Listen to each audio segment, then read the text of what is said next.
Brought to you by SAP. SAP helps companies run like never before. Learn more by visiting us online. Now, according to the Global Technology Innovation Survey by KPMG, cloud and mobile technologies are expected to continue to gain momentum as the most disruptive technologies in consumer and business markets over the next 3 years. Technology leaders also predict that cloud, mobile, data and analytics will have the greatest impact on organizations. Frank Rizzo, technology sector leader at KPMG, joins me now to break down the rest of the survey. Thanks for being here, Frank. My pleasure. Hi, Nazisha. Now, let's start from the top. Interesting results from this year's survey, citing that the most prominent figures in innovation, according to the 811 people you surveyed in companies, stating that the US and China, they regard as the biggest innovators. That's right. Isn't that obvious, given that they're two world superpowers these days? I guess it is, but what's happened is over the last couple of years that we've run the survey, it has flip-flopped a little bit. In the first time we ran it about 2 or 3 years ago, the US was a definite leader. Yeah. We're now starting to see China emerging as sort of where Silicon Valley might move to. So interesting to see how that split is happening. And you're right, there are the two superpowers, but I don't think it's concentrated in the US anymore. The approach to innovation is quite different, though. I was fortunate enough to travel to Dalian 2 weeks ago for the World Economic Forum, and we touched on the different nuances and different territories. China, not known as an innovative nation, but it is picking up. But also, innovation takes place very much in China for China, very closed ecosystem. That's beneficial if you're building your own economy, but if you want to branch out, if multinationals want to look past the borders, how do they do that if everything's developed in country? Yeah, it does raise some interesting issues and challenges, I guess. But yes, you can develop for just your market, but emerging markets also have some common trends and themes. So if you think about, lots of China is still rural, and you're developing for people who are getting the mobile for the first time and access to the internet for the first time. That'll apply certainly to Africa and certainly to a lot of South America, India, and that's where the world's population is. So innovation, yes, you can be at the leading edge. You can also be sort of further behind on the curve.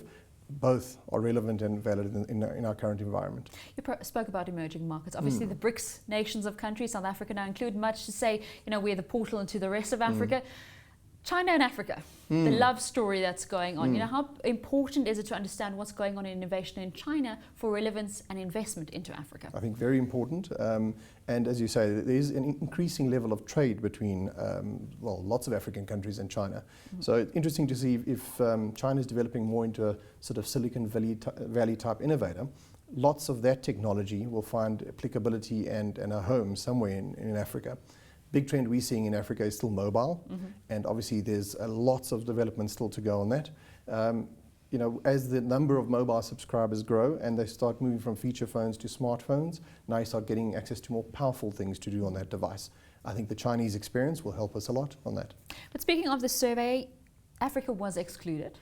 It is a global survey. Why the decision to have a separate study for Africa and not included in here? What we wanted to do as KPMG is try and get a really detailed view and primary research on a lot of the African countries and African markets. You tend to find that people from our US side of our firm or European side of our firm, they treat us as an emerging market. I'm talking about all the African countries, but they don't really understand what's going on, sort of mechanically, if I can put it that way. So it's quality over quantity. It is, I wouldn't say it exactly that way, but it's more a deeper understanding of what's going on the ground.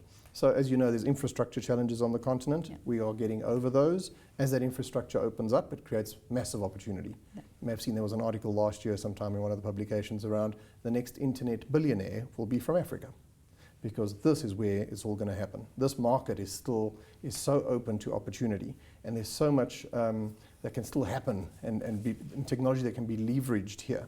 The rest of the world, it's starting to get mature and saturated. I mean, China, one of the things in our survey I was quite fascinated about was the Chinese saying, mobile, they've sort of now done with mobile. Yeah, everyone has a cell phone. Yeah, now we move on to cloud. How do you use the mobile? Or using data and data analytics. In Africa, my view would be we still got a long way to go on mobile and mobile penetration and really access to the internet. Then we'll get to the other sort of technologies that are helping the other countries. There's also the leapfrog component. We're not held back by current legacy systems across our different countries in Africa because we don't have any. We can then move into the latest and greatest technology and use that. Frank, we're slowly running out of time, but there are quite a few trends that you picked up. Cloud, mobile, data, analytics, and then biometrics. Which one excites you most, and especially for the African continent? So I think the data and analytics one is an incredibly exciting one. But I must say I was surprised to see how high biometrics featured. And interesting to see that some of the manufacturers of hardware are starting to build biometric features into their devices. Is that the next wave? Possibly. Because consumers want to interact seamlessly with their device. And also from a security perspective. Spot on. Security, so if your fingerprint or your eye or your face can be used to authenticate you, it creates just an extra level of security. Of course, there's the downside of that. Who's got the access to that security print, if you like? So biometrics is interesting. I was surprised to see how high that is.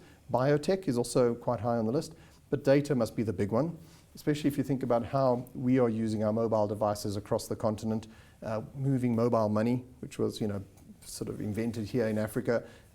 I have my US colleagues looking and saying, wow, you guys are doing this stuff already.